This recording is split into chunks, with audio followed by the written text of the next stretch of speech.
Welcome back as we continue with our discussion with Eddie Chumney. I'm Avi Ben Mordechai, and our next section that we're going to address is that of the priestly calendar in the Torah. Is there a priestly calendar in the Torah? Is there some kind of proof that we can say, yeah, there is a priestly calendar in the Torah, and it's very, very clear that it's there? Oftentimes, Eddie, we say, come on, there's no calendar in the Torah. You can't tell generally, or at least they say that of the New Covenant, right? The New Testament, right? Yeah. They say, it's not there. But we showed from a previous section, it is there. And it's also here in this section as well. So let's get into this study and let's talk about the Tzadok priestly calendar in the Torah.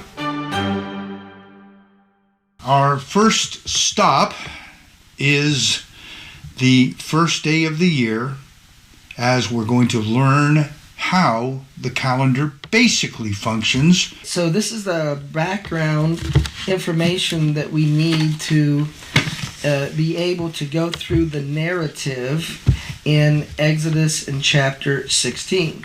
Because in the narrative in Exodus chapter 16, we're going to see that in the wilderness, the children of Israel were following this priestly calendar. So how does it work? Well, in the Dead Sea Scrolls, they tell us that the first day of the year is the fourth day of the week, and it is going to be on our calendar a Wednesday. So it's the first Wednesday following the spring equinox.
Now, we do need to make it very clear to our audience here that there are two different synchronized timelines that are working parallel with each other, these two calendars.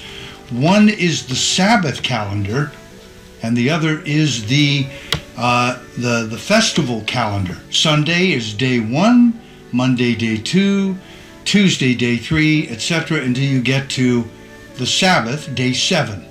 So that's one schedule. And then in the Dead Sea Scrolls, it explicitly says, on the first month of the year, the Sabbath is days 4, 11, 18, and 25. Always. So if the Sabbaths are going to fall on month 1, on day 4, 11, 18, and 25, that does not leave room for any floating Sabbath, as I know many people do this floating Sabbath concept. But according to the Dead Sea Scrolls, how can you have a floating Sabbath when they're the ones saying that it's a fixed Sabbath and on those specific days? Exactly. So if you are using the calendar based upon the authority that the God of Israel recognized the sons of Zadok as having the authority in matters of controversy, going back to Ezekiel chapter 44, verse 24, then we're following this calendar based upon the God of Israel recognizing the Zadoks and their authority regarding Torah controversies as it specifically pertains to when we keep the biblical festivals. And so, from my perspective, it's not up for us to analyze how they did it in the Qumran community. We accept what they did based upon the God of Israel proclaiming that the sons of Zadok have authority on this matter in Ezekiel chapter 44, verse 24. So therefore, if I understand correctly, the reason why the first day of the new year always begins on the fourth day of the week is because it was on the fourth day of the week, what we would call a Wednesday in our calendar, that Genesis 1:14 through 16 says the solar luminary was created and brought forth and began shining on that day. On the fourth day of creation. Yeah. So this is the explanation that they give in the scrolls. And every month, every Chodesh that goes throughout the year, the Sabbaths don't always fall on the 4th, the 11th, the 18th, and 25th. They move. So on month 2, the Sabbaths will be on the 2nd, the 9th, the 16th, the 23rd, and the 30th. Always. And then month 3, and then month 4, month 5, they'll always be different, but they'll always be fixed days based on this, where there are two parallel timelines. One is the festival calendar, and the other is the 7-day cycle of the Sabbath. Now, when you say festival calendar, we're talking about the days when the festivals are celebrated. That's what you mean by festival calendar. Yeah. And Genesis 1:14 says signs and seasons. The word seasons is in Hebrew modim. That's the festival calendar. Which is the Hebrew word for festival. Exactly, yeah. So now let's go over here to Exodus 16, verse 1. Go ahead and read this, and let's take a look and show the audience exactly what it is that this is all about. Well, in the narrative here, we're told that the children of Israel came to the wilderness of Sin, and they arrived on the 15th day of the second month. So, given that this is the day that we're told that they arrived, we're going to go through this chapter, and we're going to follow what's being said to show how this priestly calendar is being followed here in Exodus 16. I want to bring something up. I know a lot of our very astute and studied Bible readers out there will know that this is also the equivalent of the second Passover. That's mentioned correct. in the book of Numbers. That's correct. Now, there's something interesting going on there. It's not part of our discussion here today. Yeah, but what's interesting is what we're going to see in Exodus 16. This is when the God of Israel begins to give his people manna in the wilderness. So the start of the people getting the manna to eat is happening on the equivalent of the second Passover. Very interesting. And there is one more timeline that is also in the biblical narratives, and that is on the 17th. Second month, second Chodesh, the 17th day of that Chodesh or month. That's when the flood began. So we have a couple things happening here, and we know when things happen on the same dates, there's a thematic connection between them somehow. So remember when Yeshua said, as the days of Noah? This would be the equivalent of what we would understand to be the time of the second Passover. And then when you go to Genesis 7, verse 24, it says, the water prevailed upon the earth 150 days. Folks, 150 days is exactly 5 months. Because on this calendar, each month is based upon 30 it being days. 30 days. So if we're looking at the idea that the priestly calendar is being followed here in the flood narrative, then this calendar existed before there was Zadok the priest in the days of David and Solomon. And so where's the origination of the calendar at? The Qumran community believed that this calendar was originally given to Enoch. And so if it was given to Enoch, then the calendar, Noah has this calendar. If it was given to Enoch, then Moses knew and understood this calendar. And so sometimes by calling the calendar the Zadok priestly calendar, that could give people the impression that this calendar was created by the Zadok priests. But and that is not the claim in the Qumran. They actually believe it originated with Enoch. And I do want to stress that when you say 30, 30, 31, which is the paradigm of that calendar? Well, we have 30, 30, 31, 30, 30, 31, 30, 30, 31, and then 30, 30, 31. That's the pattern. That's the paradigm. But the 31 every 3 months, that is only a header day. It's a change of the season. It's a marker. It's a marker that goes from one season to the next season, and it's a reset day, is what it is, to then reset to go to the next series of 30. So it's indicating that season has ended and we're starting a new season. Correct. So it's the equivalent when we say spring, summer, fall, winter as our 4 seasons. And it's very important to understand this, that this whole paradigm of 30, 30, 31, that's 91 times 4, and that's 364. That's 364 days. And that is also divisible by 7, which was really important. So we got 52 complete weeks in a year. Right. And 13 weeks in each season, 52 complete weeks in a year, 364 days, which is divisible by 7. You know, interestingly and ironically, the Babylonian calendar, in contrast, it's divisible by 6. So the priestly calendar divisible by 7, the Babylonian calendar divisible by 6. So if you have 354 days, on the Babylonian lunar calendar, that is divisible by 6. So the Babylonian calendar is 6 based.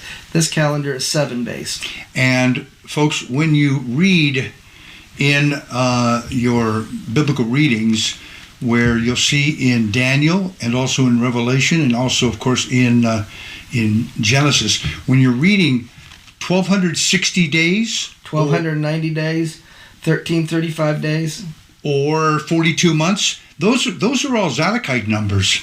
Those are all Zadokite priestly calendar numbers. They don't work in the rabbinic Talmudic Babylonian calendar system. They don't work. They can't work. Yeah, so these are numbers that are divisible by 30. So Yeshua's ministry, according to my understanding and the sources that I have read from the church fathers, which I don't really call them fathers, but their writings, it's a 1-year ministry for Yeshua. I think it's an important note to make. In the story of Exodus, in the biblical narrative, the Torah says in Exodus 12, you are to take a lamb of 1 year. Doesn't say of 2 years, 3 years, 10 years. It says 1 year. So that tells me that from Yeshua's immersion in the Jordan until his death on the execution stake, the crucifixion, it's got to be 1 year. He was the lamb. John said, behold, the Lamb of God that takes away the sin of the world. So that makes a lot of sense in light of the Torah and in light of his connection to this priestly calendar. Well, in Exodus chapter 16, verses 6 and 7, it says, Moses and Aaron said to all the children of Israel. So Moses and Aaron is speaking to the children of Israel on the day that they arrived in the wilderness of Sin, which is the 2nd month and the 15th day.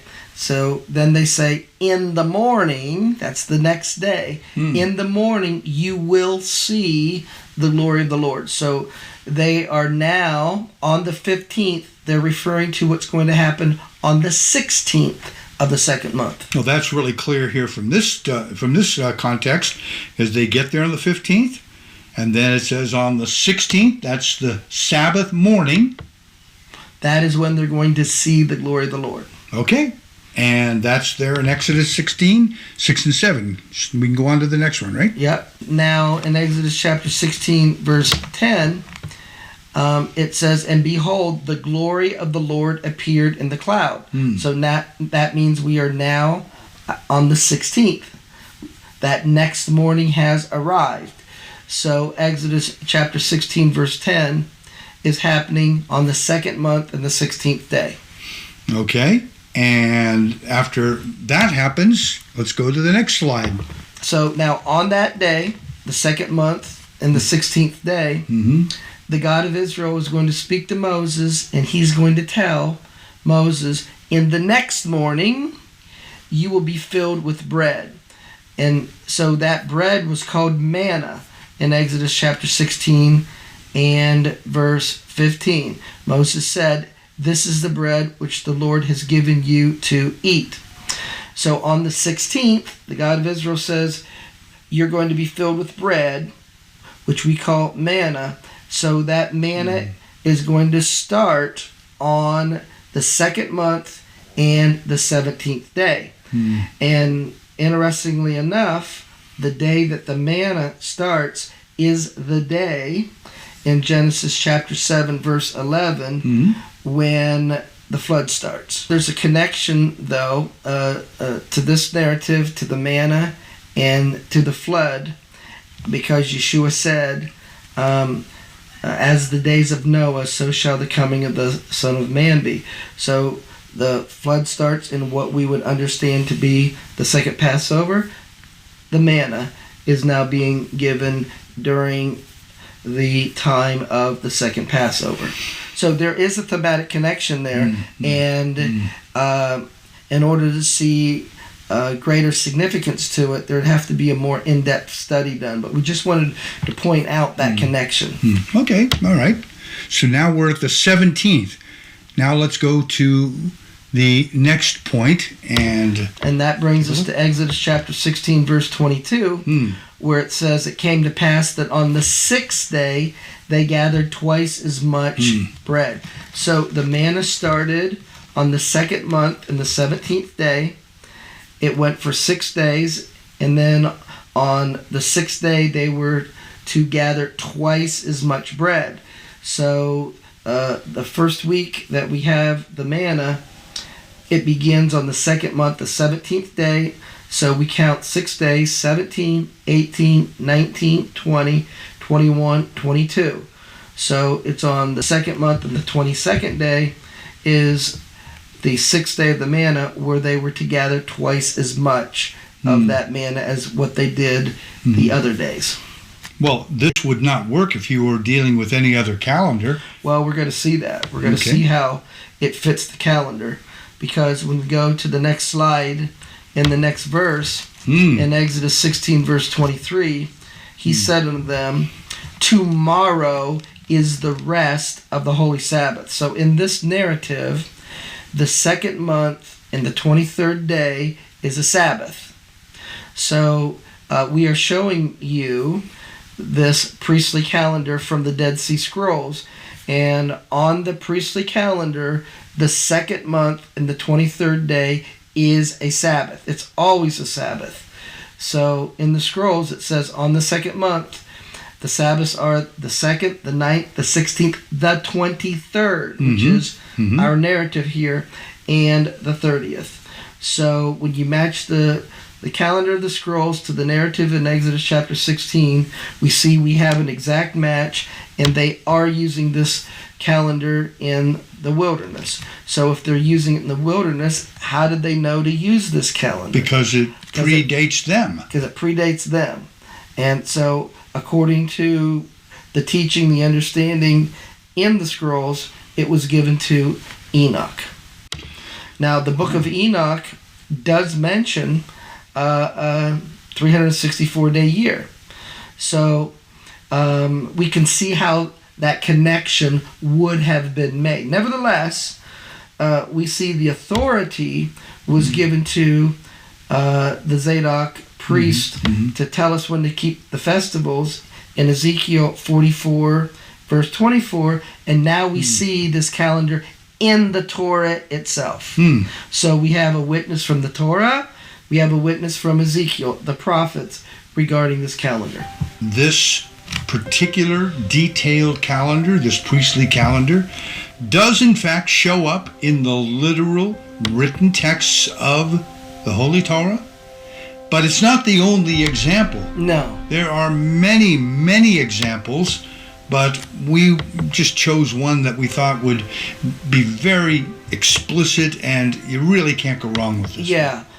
We're just given the big picture, the overview here.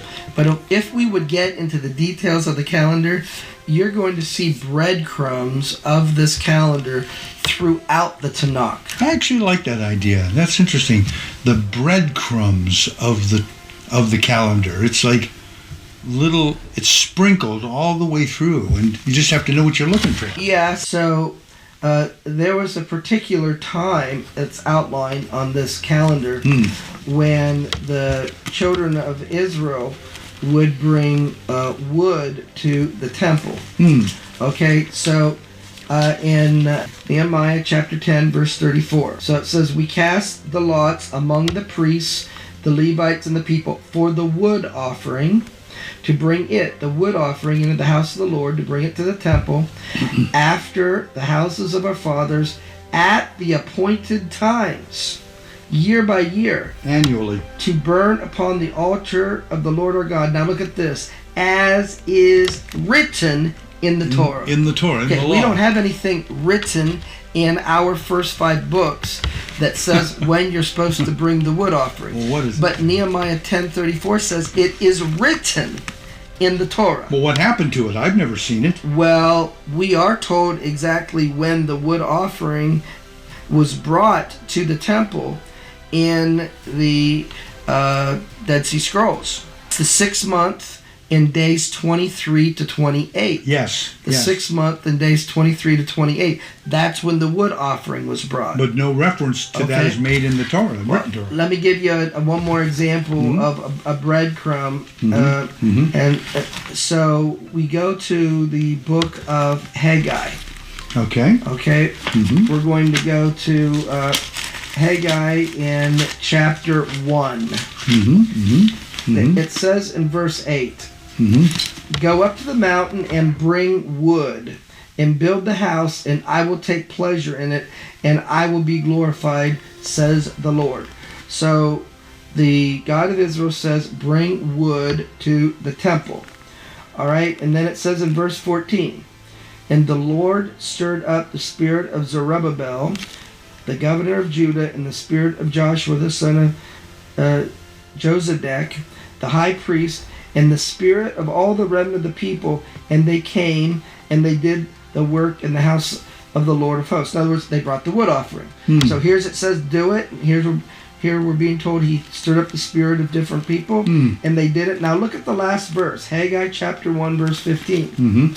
It says, In the 24th day of the 6th month, in the 2nd year of Darius the king. The 24th day, the 6th month. That's the day in the scrolls where it says you were to bring the wood offering on a yearly basis. So here's an example of breadcrumbs that it's in the Tanakh referring to that calendar, yet the calendar itself is not explicitly stated and explicitly outlined like it is in the Dead Sea Scrolls, but we have reference to it in the narrative of Exodus chapter 16. We're told, for example, when the wood offering was brought in Nehemiah 10:34, as is written in the Torah, yet in our written first 5 books, it's not there. So why did Nehemiah think it was written in the Torah when in our scriptures of the first 5 books, it's not there? What was he referring to? But now we have Haggai. It's talking about bringing wood to the temple, and the date that's given regarding it is the same date that in the Dead Sea Scrolls it says they brought the wood. They brought the wood in the 6th month, from the 23rd to the 28th day, and we're told that 2 tribes brought it each day, and that the particular tribes are designated. 2 tribes on the 23rd, 24th, 25th, 26th, 27th, 28th. All right, so this is an example when we're talking about that there are breadcrumbs there, and we could go over many, many more. But I guess the question that needs to be asked is, why is it missing in our written Torah? Well, that's the question of all questions, okay? And so that's where, if you are an investigator to try to look at and try to answer those questions, then it raises issues. It really does. Because, for example, in Leviticus chapter 23, in Leviticus chapter 23, in our narrative, and this is a chapter, it starts by speaking about the weekly Sabbath, and then it tells us the dates of the annual festivals. So in our narrative in Leviticus chapter 23, verse 39, on the 15th day of the 7th month, that's the Feast of Tabernacles. It says, verse 41, you will keep it a feast 7 days. And then it says in verse 42, you will dwell in booths. Verse 43, that your generations will know that I made the children of Israel to dwell in booths. So in the Dead Sea Scrolls, they have this information of Leviticus chapter 23. But in the Dead Sea Scrolls, where it ends in our Bible, talking about the Feast of Tabernacles, it continues in the Dead Sea Scrolls. In the Dead Sea Scrolls, and it talks about, among other things, it goes and talks about and tells us when the wood offering was brought to the temple. So the question is since it is factual that the Dead Sea Scrolls continues from our Leviticus chapter 23 and talks about, among other things, the wood offering. So the question is, did the Dead Sea Scrolls add that, or was somehow it taken away from our Masoretic text? Well, I know. According to some of the research that Professor Rachel Elior came up with from Hebrew University, she makes it clear that when she calls them the usurpers, the religious authorities, the Pharisees, the Herodians, Boethusians, the Sadducees, when they came and usurped the authority and took it away from the Zadokite priestly families, that they also got rid of all the evidence of their authority. Now, if they did that, there was still breadcrumbs that got left. They didn't get it all in our text. They didn't get it all. Well, one good example would be in Judges, with the story, you remember, of the bridesmaids that are out doing the dance there in every year? In Judges chapter 21. There was a feast of YHWH from year to year in Shiloh, which is on the north side of Beit El, on the east side of the highway that goes up from Beit El to Shechem, on the south of Lebanon. And they commanded the sons of Benjamin, saying, go and lie in wait in the vineyards, watch. So it talks about a festival of the Lord. Yeah. Okay, then it talks about this custom, go and lie and wait in the vineyards. And behold, if the daughters of Shiloh come out to dance in the dances, then you will go out of the vineyards and catch you every man his wife of the daughters of Shiloh. Okay? And so this narrative doesn't tell us what that festival was. Now, in the festivals that we celebrate today, this custom is not a part of any of the festivals that we celebrate today. But we have the association here with go into the vineyards. So in the Dead Sea Scrolls, it tells us that there was, among the first fruit offerings that was brought to the temple, there was the bringing of wine. And so it tells us when in the year that the wine was brought to the temple. And in the Dead Sea Scrolls, they refer to the time to bring the wine to the temple as a festival. And so this says there was a feast of the Lord. So the question is this another breadcrumb that is left here in our scriptures referring to this calendar that we can see once we have the background of the calendar itself, that only then can we then go back and examine the Tanakh and see where these breadcrumbs are. And it definitely appears that they are there. But if you do not have that calendar, you're going to read these passages and you're not going to be able to make the connection, the association. Now, I think it's important to state here that we are not in any way, trying to make the rabbinic people look bad. I mean, that's not our intention. All we're trying to do is show that there are some things that are missing in the text, things that got jumbled around a little bit. And if Professor Rachel Elior is correct, as well as others who are stating very clearly that there was a need in their minds to erase Zadokite authority from their studies or from what we're reading, that would make sense that they would leave some of these things out. But again, as you said, they couldn't get all the breadcrumbs. They got some of it, swept some of it away, but they didn't get it all.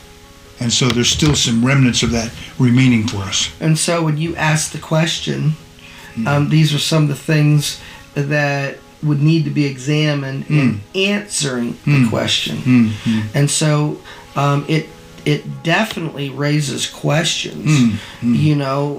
What you conclude from it, different people will conclude different things, but it definitely raises questions, and it also shows in other places, and we can even show more examples of where we see evidence of this calendar where otherwise, if you do not know about the calendar at all, you would never be reading the biblical text and conclude that it refers to some other calendar. Sure.